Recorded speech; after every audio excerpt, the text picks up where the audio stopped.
انس بن مالک رضی اللہ تعالیٰ سے روایت ہے، اور یہ ابن ماجہ کی حدیث ہے کہ رمضان کا مہینہ آیا تو پیارے آقا علیہ الصلوۃ والسلام نے ارشاد فرمایا، بے شک تمہارے پاس ایک مہینہ آیا اور اس میں ایک ایسی رات ہے جو 1000 مہینوں سے بہتر ہے، جو شخص اس رات سے محروم ہو گیا وہ تمام نیکیوں سے محروم رہا، جو اس رات سے محروم رہ گیا وہ تمام نیکیوں سے محروم رہا، اور محروم وہی رہے گا جس کی قسمت میں محروم۔ تو ہم نے ان 5 راتوں کو ٹارگٹ میں رکھنا ہے، ان راتوں میں کوئی اور کام نہیں ہونا چاہیے، بس اللہ کی رضا والے کام ہو، عبادت ہو، جتنا ہو سکے عبادت ہو، کوئی گناہ والی بات نہ ہو۔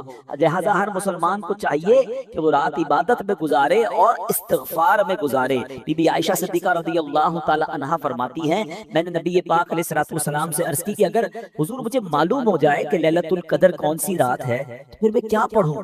تو میرے آقا علیہ الصلوۃ والسلام نے لیلۃ القدر کا ایک وظیفہ عطا فرمایا۔ میرے آقا فرماتے ہیں، پڑھو اللہم انک عفو کریم تحب العفو فاعف عنی۔ اے اللہ، ذرا ترجمہ سنیں اس کا، یہ اتنی ٹچی دعا ہے، اگر اس کو دل کی گہرائیوں سے پڑھے نا تو آپ کی کیفیت بن جاتی ہے، آپ کی آنکھوں میں آنسو آ جاتے ہیں۔ اللہم انک عفو، اللہ تو معاف کرنے والا ہے، تحب العفو، اللہ تو معافی کو پسند کرتا ہے، فاعف عنی، اللہ مجھے بھی معاف کر دے۔ پہلے اللہ کو اس کی شان کریمی کا ذکر کر کے عرض کیا جا رہا ہے، اللہ تو معاف کرنے والا، اللہم انک عفو کریم تحب العفو، اللہ معافی کو تو پسند بھی کرتا ہے، میں بھی تو تیرا صاحب ہوں، میں بھی تو گناہگار ہوں، پھر مجھے بھی تو معاف کر دے، فاعف عنی۔ آئیے مل کر اس دعا کو 5 راتوں میں کثرت سے پڑھنا ہے، اپنے گناہوں کو یاد کر کے سر جھکا کر شرمندگی کے ساتھ پڑھ لیں۔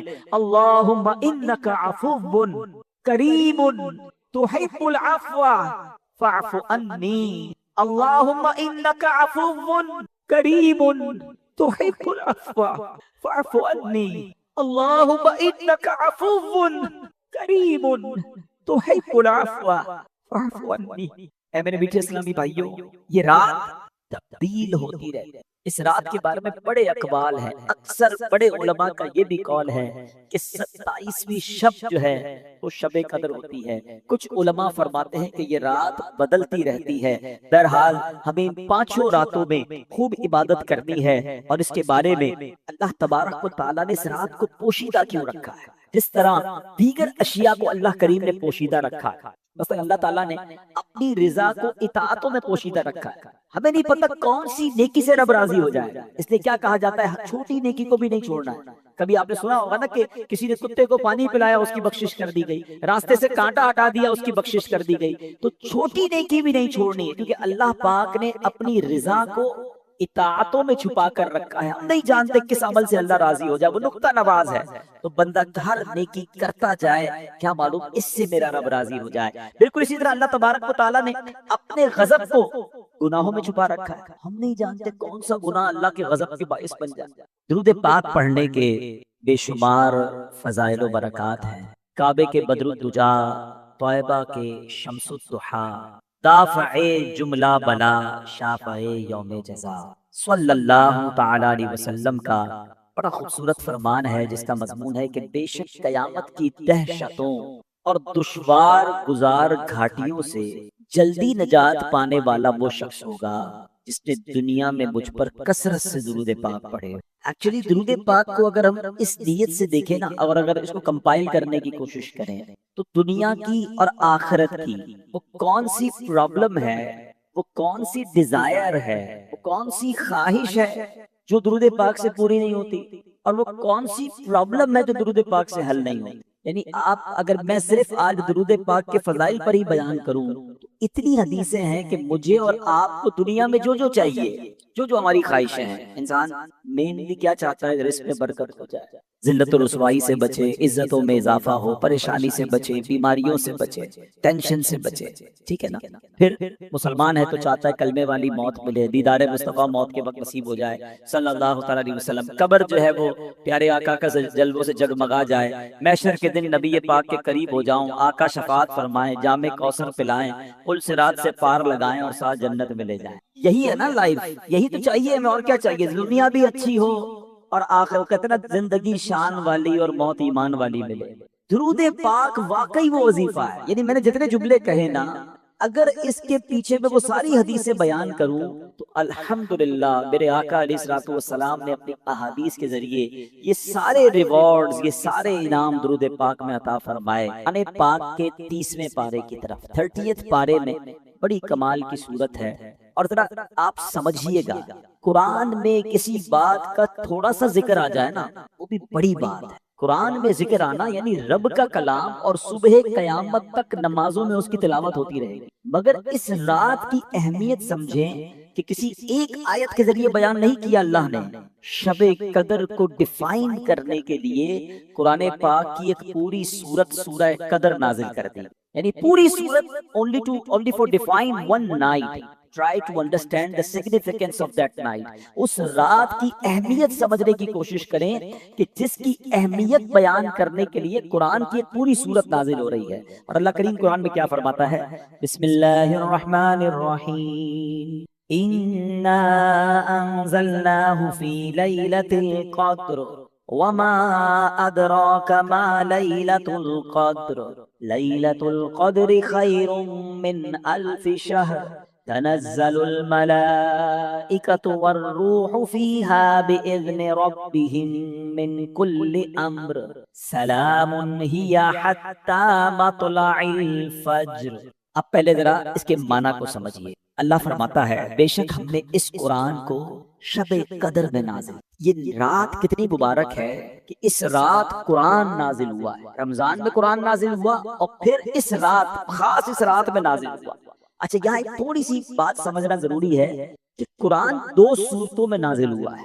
لوح محفوظ سے آسمان دنیا پر جب نازل کیا گیا تو وہ لیلۃ القدر میں نازل کیا، اور آسمان دنیا سے ہمارے آقا علیہ الصلوۃ والسلام کے قلب منور پر 23 سال کے عرصے میں درجہ بدرجہ بتدریج حضرت جبریل امین لے کر قرآن حاضر ہوتے رہے، وحی لاتے رہے، اور یہ 23 ایئرز کے عرصے میں نازل ہوا. یہاں جو بات ہو رہی ہے وہ لوح محفوظ سے آسمان دنیا پر نزول کی بات ہو رہی ہے. اچھا، اس رات کے بارے میں سبحان اللہ اتنی احادیث اور اتنے فضائل بیان ہوئے کہ شب قدر کو قدر والی رات کیوں کہتے ہیں؟ پہلا سوال تو یہ ہے. تو اس میں اس شب میں سال بھر کے احکام نافذ کیے جاتے ہیں، اور فرشتوں کو سال بھر کے کاموں پر مامور کر دیا جاتا ہے. پورے سال کے آرڈرز دے دیے جاتے ہیں ان کو. یوں سمجھیے کہ ان کو ڈیڈیکیٹ کر دیا جاتا ہے کہ یہ سال بھر کے آپ کے کام ہیں. اور اس رات کو شب قدر اس لیے بھی کہتے ہیں کہ اس رات میں جو عبادتیں کی جاتی ہیں اس کی قدر کی جاتی ہے، وہ مقبول ہو جاتی ہیں. اس لیے بھی اس رات کو شب قدر کہا جاتا ہے. بخاری شریف کی حدیث سنیے. حضرت ابو ہریرہ رضی اللہ تعالیٰ عنہ راوی ہیں، نبی پاک علیہ الصلوۃ والسلام نے ارشاد فرمایا، جس نے اس رات میں ایمان اور اخلاص کے ساتھ شب بیداری کر کے عبادت کی تو اللہ تعالیٰ اس کے سابقہ صغیرہ گناہوں کو بخش دیتا. کبیرہ گناہ جو ہوتے ہیں نا وہ توبہ سے معاف ہوتے ہیں، ہم انشاءاللہ توبہ بھی کریں گے، لیکن سارے پچھلے صغیرہ گناہ کس کے معاف ہوتے ہیں؟ جو اس رات شب بیداری کرے اور عبادت میں اس رات کو گزارے. 2 کام کرنے والا برباد ہی ہوتا ہے، تو بندوں سے عزت سے پیش ہے. تو یہ اللہ کی مشیت ہے. اسی طرح رب نے یہ لیلۃ القدر کو بھی پوشیدہ تاکہ ہم ان 5 راتوں میں تلاش کریں، عبادت کریں. ورنہ ہم تو ایسے نکمبے لوگ ہیں، ایک رات پتہ چل جاتی تو باقی راتوں تو پھر ویسے ہی سارے بھول جانے تھے. چلو اس بہانے 5 راتیں تو مسجدیں بھرتی ہیں، ان 5 راتیں تو سجدے ہوتے ہیں، کچھ عبادت ہوتی ہے. تو بہرحال میرے پیچھے اسلامی بھائیوں ہمیں اس کو سمجھنا ہے. اچھا، آگے قرآن فرماتا ہے وما ادراک ما لیلۃ القدر، تم نے کیا جانا لیلۃ القدر کیا؟ اچھا، یہ قرآن کا بڑا خوبصورت اسلوب ہے. It's a beautiful style of Quran. جب قرآن کو کوئی چیز emphasize کرنی ہے، ہماری اٹریکشن چاہیے، ہمیں بتانا ہے کہ there is something special، تو قرآن خود ہی ہم سے سوال کر رہا ہے وما ادراک ما لیلۃ القدر، تم نے کیا جانا لیلۃ القدر کیا؟ اٹریکشن لی جا رہی ہے. عرب زبان کا بھی ایک اسلوب ہے. آپ دیکھیں سورہ قاریہ میں القارعۃ مل قارعہ وما ادراک مل قارعہ، قرآن وہاں بھی ڈیفائن کر رہا ہے قیامت کو. اب سوال کیا جا رہا ہے کہ تم نے کیا جانا قیامت کیا ہے، قارعہ کیا ہے؟ پھر فوراً اس کے بعد قرآن اس کو ڈیفائن کرتا ہے کہ وہ دن کیسا ہوگا. یہاں بھی قرآن نے یہ اسلوب اختیار کیا. اللہ کا کلام کہہ رہا ہے وما ادراک ما لیلۃ القدر، تم نے کیا جانا لیلۃ القدر کیا ہے؟ پھر آگے خود قرآن بتا رہا ہے لیلۃ القدر خیر من الف، یہ رات 1000 مہینوں سے بہتر. اب 1000 مہینوں کا مطلب کیا ہوا؟ 83 years and 4 months، اپروکسیمیٹلی 83.5 سال۔ یہ سوال ذہن میں آ سکتا ہے کہ قرآن نے 100 سال نہیں کہا، 150 سال نہیں کہا، 1000 مہینوں کی کیلکولیشن کہاں سے؟ سبحان اللہ۔ اس کے پیچھے بہت سارے شان نزول علماء نے بیان کیے۔ ایک شان نزول یہ ہے کہ نبی پاک علیہ الصلوۃ والسلام نے بنی اسرائیل کے ایک بہت عظیم بزرگ کا واقعہ صحابہ کرام کو سنا۔ ان کا نام تھا حضرت شمعون رضی اللہ۔ واقعہ کیا تھا؟ واقعہ یہ تھا کہ وہ اللہ کے بڑے ولی تھے، بڑے جاندار بھی تھے، بڑی اللہ کی انہوں نے عبادت کی، اور ایسی عبادت کی کہ 1000 مہینوں تک وہ روزانہ روزہ رکھتے تھے، رات کو عبادت کرتے تھے اور جہاد بھی کرتے تھے، اور بڑے طاقتور بھی تھے، ان پر کافر قابو نہیں پا سکتے تھے، اور بڑی چال چل کر بڑی مکاری کے ساتھ انہوں نے ان کو گرفتار کیا، اور پھر ان کو یوں سمجھے کہ ٹکڑے ٹکڑے کر کے شہید کیا۔ بڑا ظلم بھی ہوا ان کے پر، جنہوں نے ان کو شہید کیا ان پر عذاب بھی نازل ہو گیا۔ بڑا طویل واقعہ ہے، میں اس کو شارٹ کر کے بیان کیا میں نے۔ اچھا، جب یہ واقعہ نبی پاک علیہ السلام نے صحابہ کو سنایا تو صحابہ کرام علیہ رضوان جو تھے ان کا مائنڈ سیٹ کمال، ایسے کمال کے صحابہ ہے، سبحان اللہ۔ اب جب یہ واقعہ سنا، اب آپ نے بھی سنا، میں نے بھی سنا، ہمیں تو لگتا ہے کہ یار کتنے بڑے بزرگ تھے، ماشاءاللہ کتنی عبادت کی، کتنا ثواب کا۔ وہ فوراً اپنی نیکیوں کے بارے میں فکر مند ہو جاتے تھے، کہتے حضور یہ پہلی قوم والے تو آگے بڑھ گئے، ہماری تو عمر ہی چھوٹی ہے، 1000 مہینے تک تو وہ روزے رکھتے رہے، 1000 مہینے تک تو رات عبادت کرتے رہے، جہاد کرتے رہے، 1000 مہینوں کا مطلب 83.5 سال اپروکس، ہماری تو عمر 60 70 80 سال، یہ تو ہمارے پاس ٹائم ہی نہیں ملتا، اتنا ٹائم ہی نہیں ہماری لائف میں، وہ نیکیوں میں آگے بڑھ گئے۔ یہ بات بڑی کمال کی، جملہ ذرا سمجھیے گا۔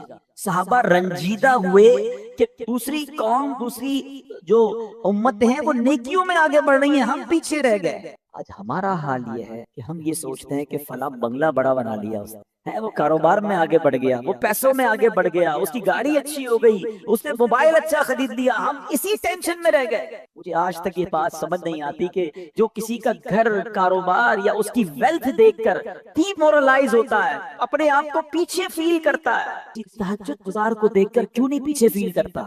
یار یہ تہجد پڑھتا ہے، میں نہیں پڑھتا، یہ روز قرآن پڑھتا ہے، میں نہیں پڑھتا، یہ دین کا کام بھی کر رہا ہے، کاروبار بھی کر رہا ہے، میں تو صرف کاروبار کر رہا ہوں، میں تو دین کو ٹائم ہی نہیں دے رہا، میں اپنے آپ کو اس وقت کیوں شاید فیل نہیں کرتا، اس وقت کیوں میرے دل میں یہ بات۔ یہ صحابہ کرام کا انڈرسٹینڈنگ لیول تھا کہ جب بھی وہ کسی کو نیکیوں میں آگے بڑھتے دیکھتے وہ چاہتے ہم بھی آگے بڑھے۔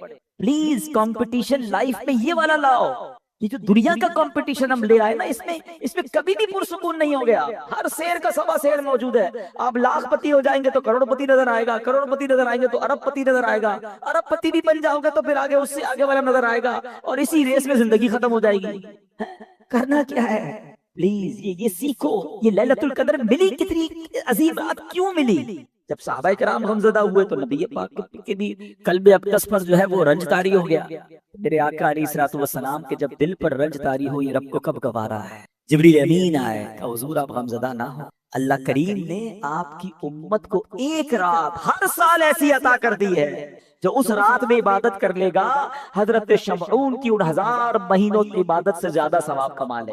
لیلۃ القدر خیر من الف شہر، برابر نہیں کہا قرآن نے کہ وہ رات 1000 مہینوں سے برابر ہے، نہیں، قرآن کہتا ہے 1000 مہینوں سے افضل ہے۔ افضل کتنا ہے وہ رب جانے، اس کی عطائیں جانے، اور یہ وہ نارمل 1000 مہینے نہیں ہیں کہ ایک بندہ 1000 مہینے زندہ رہ کر نمازیں پڑھتا رہا، اس کے برابر نہیں۔ یہ وہ حضرت شمعون جو 1000 مہینوں تک روزے رکھتے رہے، 1000 مہینوں تک عبادت کرتے رہے، جہاد کرتے رہے، شہادت کا مرتبہ پایا۔ اللہ اکبر۔ نبی پاک کی کرم نوازی سے، اللہ کے حبیب کی امت ہونے کی برکت سے اللہ نے ایک رات ہر سال دے دی کہ جو اس ایک رات میں عبادت کر لے حضرت شمعون کی ان 1000 مہینوں سے عبادت سے زیادہ ثواب کما لے۔ تو یہ اتنا بڑا احسان، اور یہ ہمیں کیوں ملی؟ یہ احسان مانو، احسان فراموش نہیں ہونا چاہیے۔ یہ سب کچھ ملا ہے نبی پاک کے صدقے، ایمان ملا ان کے صدقے، رمضان ملا ان کے صدقے، قرآن ملا ان کے صدقے، سچی بات تو یہ ہے رحمان ملا ان کے صدقے۔ وہ کیا ہے جو در مصطفیٰ سے ہم نے پایا نہیں ہے؟ جس کو اتنا کچھ نبی پاک کے صدقے ملا ہو، اس کی تو زندگی ان کی محبت میں گزرنی چاہیے، اس کی تو زندگی ان کا گن گاتے ہوئے گزرنی چاہیے، ان کی سنتوں پر عمل کرتے گزرنی چاہیے۔ اس رات ایک اور کام بھی آپ نے کرنا ہے کہ آپ 5 راتیں صدقہ، بے شک کچھ بھی کرے، جس کی جتنی حیثیت، 50 روپے کرے، 100 روپے کرے، 1000 کرے، لاکھ کرے، 5 راتوں میں کچھ صدقہ ضرور کر دینا۔ جو رات لیلۃ القدر ہو گئی، تمہارا صدقہ لیلۃ القدر والا صدقہ ہو جائے گا۔ تو یہ بیپاری لوگ بیٹھے ہیں، کاروباری لوگ بیٹھے ہیں، پلان کریں نا، ان 5 راتوں کو پلان کریں کہ وہ کون کون سی عبادت، جن کے والدین کی قبریں قریب ہیں، پاسبل ہے جانا، 5 راتیں قبرستان چلے جائیں، تو ماں باپ کی قبر پر جانا لیلۃ القدر میں جانا ہو جائے گا۔ تو اب آپ سوچتے جائیں کہ میں اس رات کو کیا کیا ایسا کر سکتا ہوں کہ ان 5 راتوں میں سے جو رات لیلۃ القدر ہو، انشاءاللہ میری وہ رات، وہ عبادت جو ہے وہ لیلۃ القدر میں کاؤنٹ ہو جائے۔ ایک بزرگ کے بارے میں آتا ہے، انہوں نے اپنی زندگی کا ایک تجربہ بیان کیا، اٹس ناٹ کمپلسری، مگر یہ بھی ایکسپیرینس ہمارے سامنے آ جائے کہ وہ فرماتے ہیں، حضرت شیخ ابو الحسن شاذلی رحمت اللہ تعالی علیہ، وہ کیا فرماتے ہیں کہ جب کبھی اتوار یا بدھ کو پہلا روزہ ہو تو 29ویں شب، اگر پیر کو پہلا روزہ ہوا تو 21ویں شب، اگر پہلا روزہ منگل یا جمعے کو ہوا تو 27ویں شب، اور اگر پہلا روزہ جمعرات کو ہوا تو 25ویں شب، اور اگر پہلا روزہ ہفتے کو ہوا تو میں نے 23ویں شب کو شب قدر پایا۔ اچھا، بہت بڑے بڑے علماء کا ماننا یہ ہے کہ 27ویں شب شب قدر ہے۔ اس میں ایک بڑا اسٹرانگ اشارہ ہے، یہ لیلۃ القدر سورت میں ہی لیلۃ القدر آیا 3 بار، ٹھیک ہے، انا انزلناہ فی لیلۃ القدر وما ادراک ما لیلۃ القدر لیلۃ القدر خیر من الف شہر۔ کتنی بار آیا؟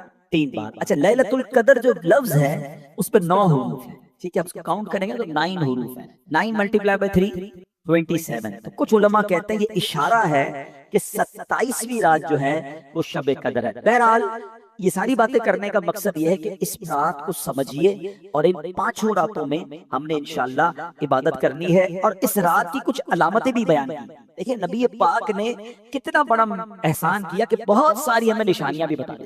اس رات کے سمپٹمز کیا ہیں؟ فرمایا کہ حضرت عبادہ بن صامت رضی اللہ تعالیٰ عنہ نے بارگاہ رسالت میں شب قدر کے بارے میں سوال کیا، تو پیارے آقا نے فرمایا کہ شب قدر رمضان کی آخری رات، آخری عشرے کی راتوں 21 23 25 27 یا 29 میں سے تلاش کرے، اور پھر فرمایا جو اس میں اس رات کی علامتیں کیا ہیں کہ وہ مبارک کھلی ہوئی شب ہوگی، نہ زیادہ گرمی ہوگی اس رات، نہ زیادہ سردی ہوگی، بلکہ یہ رات معتدل یعنی موڈریٹ ہوگی۔ اس پہ چاند کھلا ہوا ہوگا، شیطان کو آسمان سے ستارے نہیں مارے جاتے۔ کبھی کبھی آپ دیکھتے ہیں کہ سٹار ٹوٹ رہے ہوتے ہیں، نظر آتے ہیں، کبھی کبھی نظر آتے ہیں، یہاں تو نہیں، شہر میں، گاؤں میں نظر آتے ہیں، لیکن اس رات کو شیطان کو ستارے نہیں مارے جاتے۔ اور یہ بھی بتایا کہ اس رات کے بعد جو صبح آتی ہے، اس رات جو صبح جو سورج نکلتا ہے وہ بغیر شعاؤں کے طلوع ہوتا ہے، یعنی سورج ایسے نکلتا ہے جیسے 14ویں رات کا چاند ہوتا ہے۔ تو جو لیلۃ القدر کے بعد کی صبح ہوتی ہے، کہ سورج کی بھی نشانی فرمائی گئی، اور بعض علماء یہ بھی فرماتے ہیں کہ اس رات جو ہے سمندر کا پانی میٹھا ہو جاتا ہے۔ اچھا، یہ ساری نشانیاں تو بیان ہوئی روایتوں میں، کتابوں میں، احادیث میں، ضروری نہیں کہ ہر نشانی ہم دیکھ سکیں، وہ آنکھ بھی تو چاہیے نا۔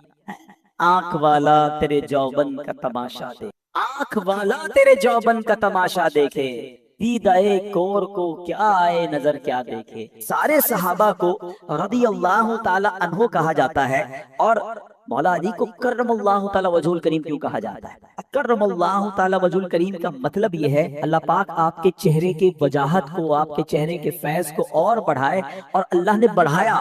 وجہ یہ ہے کہ آپ کے سر مبارک نے کبھی کسی بت کے آگے سجدہ نہیں کیا، اور اس کی بڑی وجہ کیا ہوئی کہ آپ ابھی چھوٹے ہی تھے، تو نبی پاک علیہ السلام کے کزن ہیں، چچا زاد بھائی ہیں، تو ابو طالب سے نبی پاک علیہ السلام نے مولا علی کو بچپن میں ہی لے لیا تھا۔ ان کے اوپر بہت زیادہ یوں سمجھے معاش کا اور عیال کا بوجھ تھا، تو کچھ بوجھ بانٹنے کے لیے، ہمارے بھی ہوتا ہے فیملی میں بچے لے لیتے ہیں، تو پیارے آقا علیہ السلام نے مولا علی کو لے لیا۔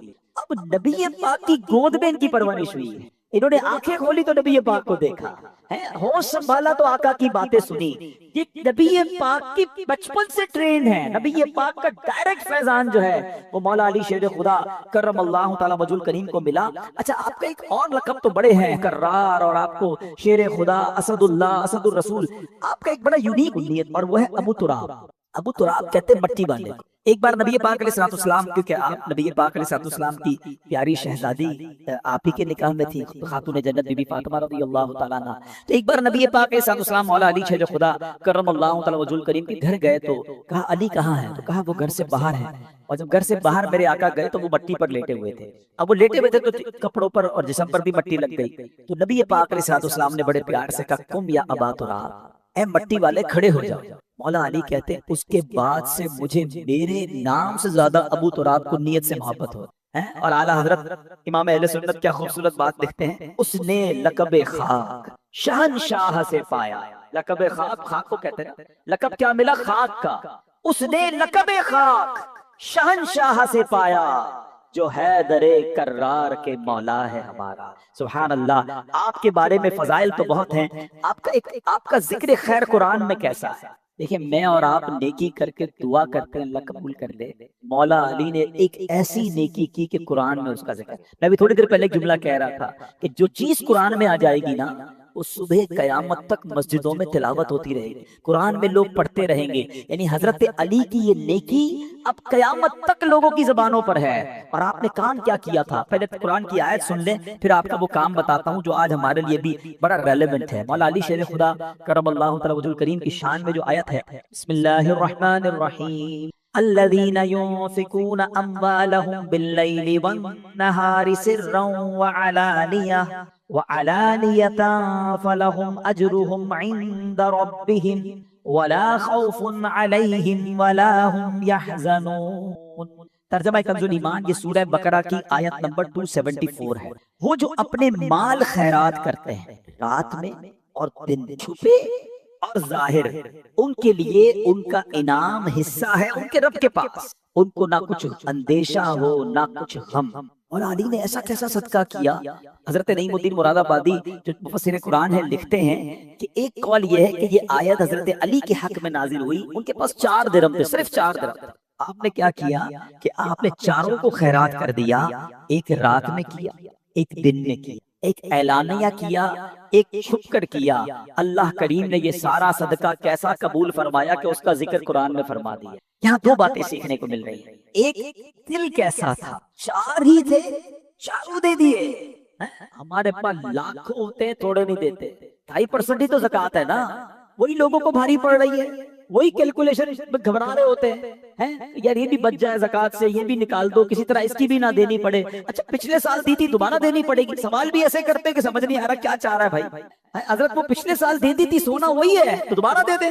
ارے بھائی ہر سال گزرنے کے بعد 2.5% آپ نے دینا ہے۔ بات ہم کرتے ہیں کہ ہم پنجتن کے غلام ہیں، بات ہم کرتے ہیں ہم صحابہ کے جناب چاہنے والے ہیں۔ دیکھو یہ تھے صحابہ کہ جو ہوتا تھا وہ دے دیتے تھے، اور کیا انداز تھا کہ چھپ کر بھی دے رہے ہیں، صبح بھی دے رہے ہیں کہ یار کوئی تو ادا اللہ کو پسند آ جائے، رات بھی دے رہے ہیں۔ تو سبحان اللہ، یہاں ایک اور بات سیکھنے کو مل رہی ہے کہ صدقہ دیں یا نیکی کریں، اس کے پیچھے ریزن ایک ہو کہ اللہ کی رضا ہو، اخلاص ہو، لوگوں کو دکھانے کے لیے نہ مال خرچ کریں نہ عبادت کریں۔ یہاں بڑا برا حال ہے، پلیز شیطان کی اس وار کو آج ہم سارے سمجھ لیں، وہ کبھی نہیں چاہے گا ہم نیکی کریں۔ آج ہم یہ اجتماع میں آئے ہیں نا، ہم یہ بیٹھے ہیں، شیطان کو بہت برا لگ رہا ہے، اب وہ پلان کر رہا ہوگا یار اس کی رات برباد کیسے کریں۔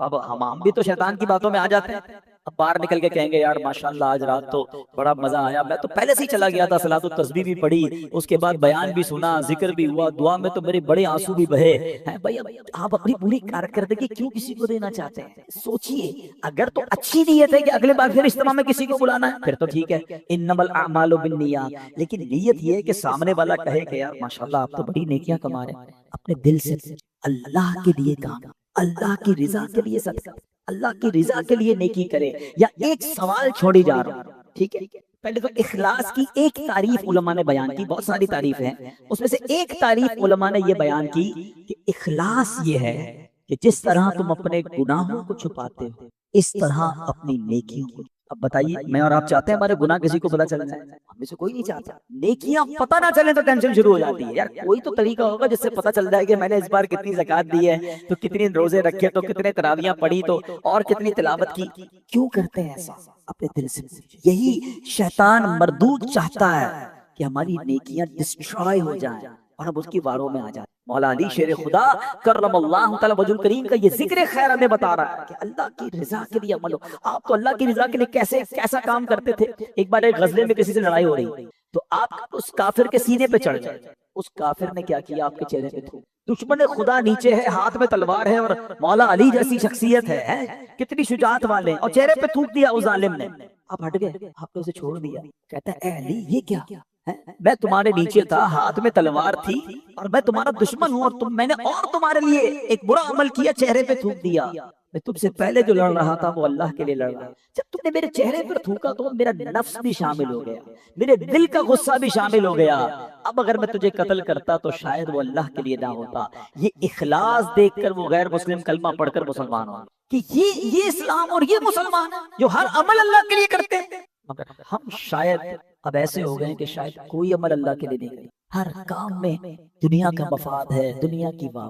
میں ایک سوال چھوڑ کر اپنا بیان اب ختم کرتا ہوں کہ ایک سوال اپنے آپ سے ضرور کی کہ میرے پاس، آپ کے پاس ایسی کتنی نیکیاں ہیں جو فقط میں جانوں اور میرا رب جانے. یہ سوال ضرور کیجیے، شاید پھر شرم آنے لگے کہ یار جو نیکیاں میں نے اکیلے میں بھی کی تھی نا، کسی کو نہیں پتا تھا، وہ بھی کوئی نہ کوئی بہانہ کر کے، کوئی نہ کوئی راستہ ڈھونڈ کے میں نے بتایا ضرور کسی. اللہ کریم تربت مولا علی پر کروڑوں رحمتوں کی بارش نازل فرمائے اور ان کے صدقے ہماری مغفرت فرمائے.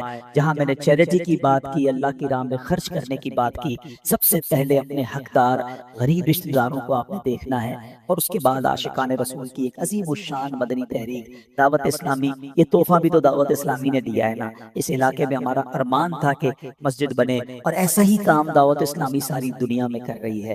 الحمدللہ سال کی 600 سے زیادہ مسجدیں بنانے والی، 5200 سے زیادہ مدرسے چلانے والی، 3.25 لاکھ بچوں کو بغیر فیس کے قرآن پاک اور درس نظامی کروانے والی، 92,000 سے زیادہ حافظ قرآن بنا دینے والی، ہزاروں اسلامی بھائیوں اور اسلامی بہنوں کو عالم اور عالمہ کورس کمپلیٹ کروا دینے والی، 39,000 سے زیادہ تھیلیسیمیا کے مریضوں کو بلڈ مہیا کرنے والی، پورے پاکستان کی سڑکوں پر پلانٹس لگا کر، پودے لگا کر اس کو درخت بنانے والی، اور ہمارے لاکھوں مسلمانوں تک راشن اور کیش پہنچانے والی، مدنی چینل چلا کر ہمارے گھر میں پہنچ کر سنتیں اور علم دین پہنچانے والی، اور کڈز مدنی چینل کے ذریعے ہمارے بچے کو سنتوں کی طرف لانے والی آرگنائزیشن ہماری دعوت اسلامی ہے. تو کیوں نہ اتنے بڑے اس کاروان کا ہم بھی حصہ بنے. تو اپنے صدقات، اپنے زکوٰۃ، اپنے فطرے کے اندر بھی اپنی دعوت اسلامی کو ضرور یاد رکھیں. فطرہ بھی آپ نے سب نے دینا ہے، اور بہترین دینا ہے. یہ یاد کر لیجئے، جس کو اللہ نے نوازا ہے، اللہ نے نوازا ہے. تو احادیث میں 4 قسم کا فطرہ بیان ہوا، اور اس میں کشمش کا، جو کا، کھجور کا اور گندم کا. جب دینے کی باری آئے تو اچھے دل کے ساتھ دیں. روزانہ افطار میں اجوا کھجور کھانی ہے اور فطرہ گندم کا دینا ہے، یہ تو بات ٹھیک نہیں. اللہ نے جب اجوا دی ہے، اللہ نے بہترین کھانے دیے، تو یہ بھی شکر کا انداز ہے. یا اللہ تو نے مجھے بہترین رکھا، میں تیری راہ میں خرچ بھی بہترین کروں گا. ایک بار پھر سورہ جو ہمیں دعا نبی پاک کی حدیث سے سیکھنے کو ملی، 3 بار مل کر پڑھیں گے. اللہم انک عفو قریب تحب العفو فاعف عنی. اللہم انک عفو کریم تحب العفو فاعف عنی. اللہم انک عفو کریم تحب العفو فاعف عنی. الصلاۃ والسلام علیک یا نبی اللہ وعلى آلك وأصحابك يا نور الله. الحمد لله رب العالمين، والصلاة والسلام على سيد الأنبياء والمرسلين. يا أرحم الراحمين، يا أرحم الراحمين، يا أرحم الراحمين. يا ربنا يا ربنا يا ربنا يا ربنا يا ربنا. اللهم إنك عفو كريم تحب العفو فاعف عنا يا غفور، فاعف عنا يا كريم. اللهم إنك عفو كريم تحب العفو فاعف عنا يا كريم. اللهم إنك عفو كريم تحب العفو فاعف عنا يا كريم. اللهم أجرنا من النار، اللهم أجرنا من النار، اللهم أجرنا من النار. ربنا تقبل منا إنك أنت السميع العليم، وتب علينا يا مولانا إنك أنت التواب الرحيم. اللهم ربنا آتنا في الدنيا حسنة وفي الآخرة حسنة وقنا عذاب النار.